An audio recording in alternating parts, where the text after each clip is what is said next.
Halo, kembali lagi. Kali ini kita mau membahas tentang formulir permohonan SBU pelaksana konstruksi yang harus disiapkan dan diunggah oleh pemohon. Jadi ini sebagai bentuk contoh yang bisa Bapak Ibu persiapkan pada saat melakukan input dan upload data di portal untuk permohonan pelaksana konstruksi SBU pelaksana konstruksi.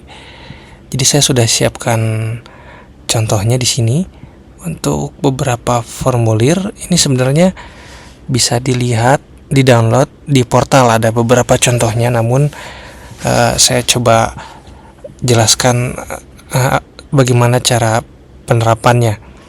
Jadi untuk pertama itu bisa disiapkan surat pernyataan tanggung jawab mutlak. Di sini saya kasih contoh aja beberapa nama dan CV, jalan, segala macam. Isinya kurang lebih seperti ini.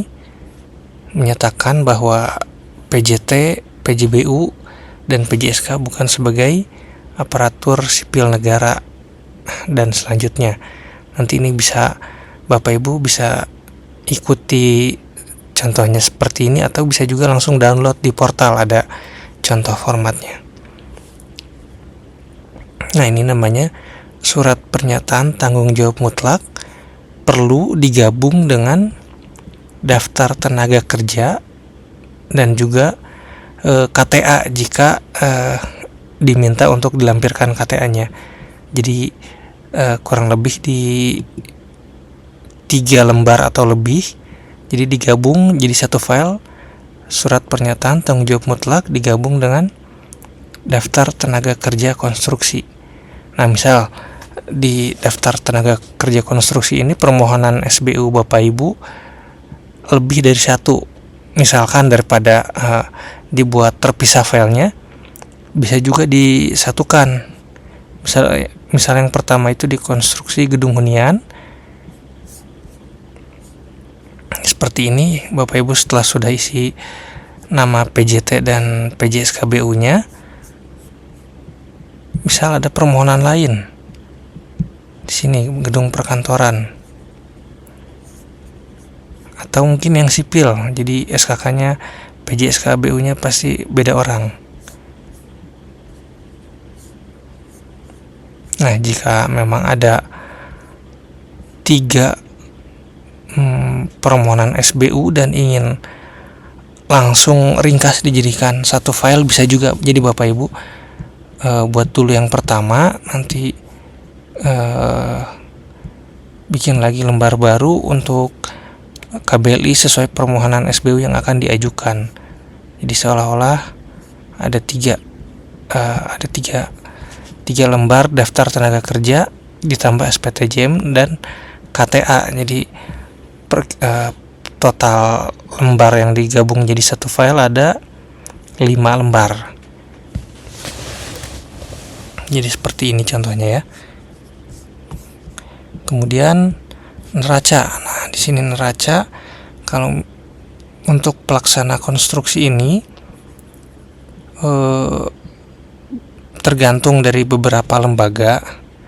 Namun untuk salah satu lembaga yang saya tahu bisa melampirkan hanya di tahun terakhir saja. Misalnya sekarang 2025, jadi bisa dilampirkan neraca cukup yang tahun 2024 saja jika badan usahanya sudah berdiri di tahun-tahun sebelumnya. Jadi ini hanya contoh saja, formatnya seperti ini. Nah, karena tadi misalnya mengambil 3 KBLI, 3 SBU ya, gedung dan sipil, maka modalnya itu yang diperhatikan di pelaksana konstruksi adalah total jumlah modal atau ekuitas.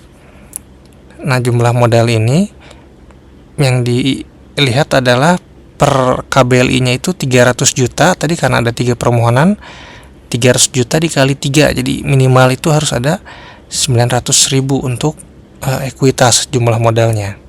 Nah, ini yang diperhatikan, yang akan dinilai oleh asesor atau lembaga LSBU nanti, yang dicek apakah sesuai atau tidaknya. Jadi pastikan Bapak Ibu si jumlah untuk jumlah KBLI yang dimohonkan itu kumulatif dikalikan 300 juta. Kalau misalnya 4 jadi harus ada 1,2 M. Kemudian formulir berikutnya yang harus disiapkan adalah surat pernyataan dokumen SMAP ya, SMAP. Ini juga sama, formatnya bisa di-download nanti di portal atau bisa juga ikuti seperti ini.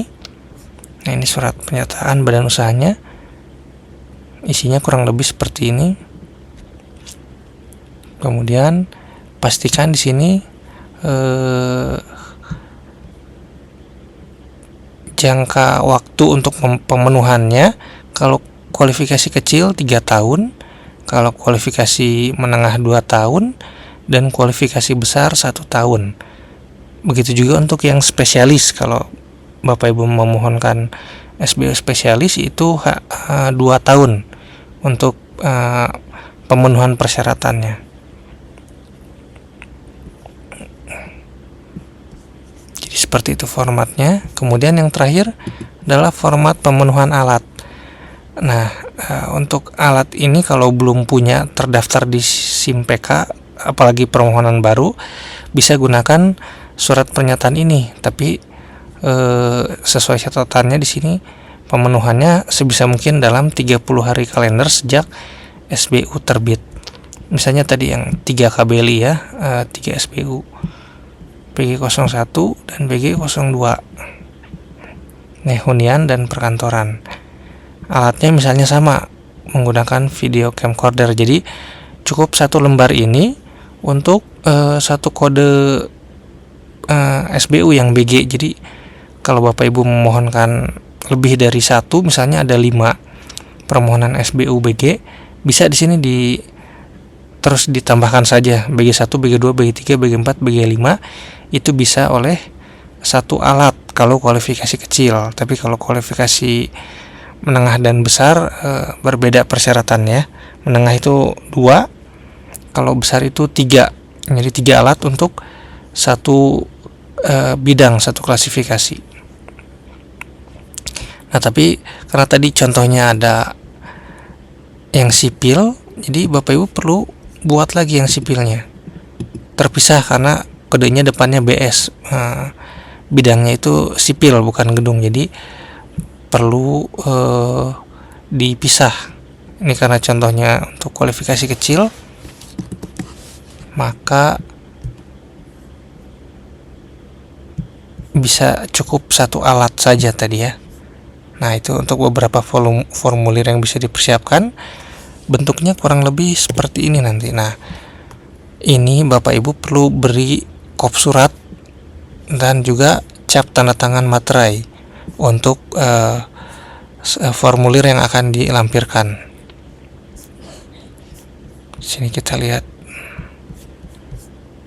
Nah, seperti ini tadi ya. Kalau dari awal, surat pernyataan tanggung jawab mutlak ini digabung dengan daftar tenaga kerja dan juga KTA jika diminta dilampirkan KTA. Jadikan 1 file. Kemudian untuk file lainnya, ini neraca terpisah, cukup 1 file saja, cukup 1 lembar. Yang lain juga sama, pernyataan dokumen SMAP 1 lembar terpisah. Dan juga alat, kalau alat tadi menyesuaikan dengan permohonan SBU Bapak Ibu ya.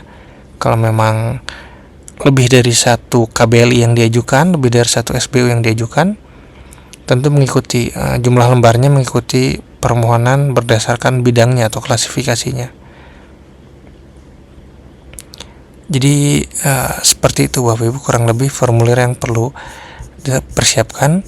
Semoga informasi ini bisa membantu Bapak Ibu sekalian untuk melakukan pemenuhan persyaratan berupa formulirnya di portal PU. Terima kasih.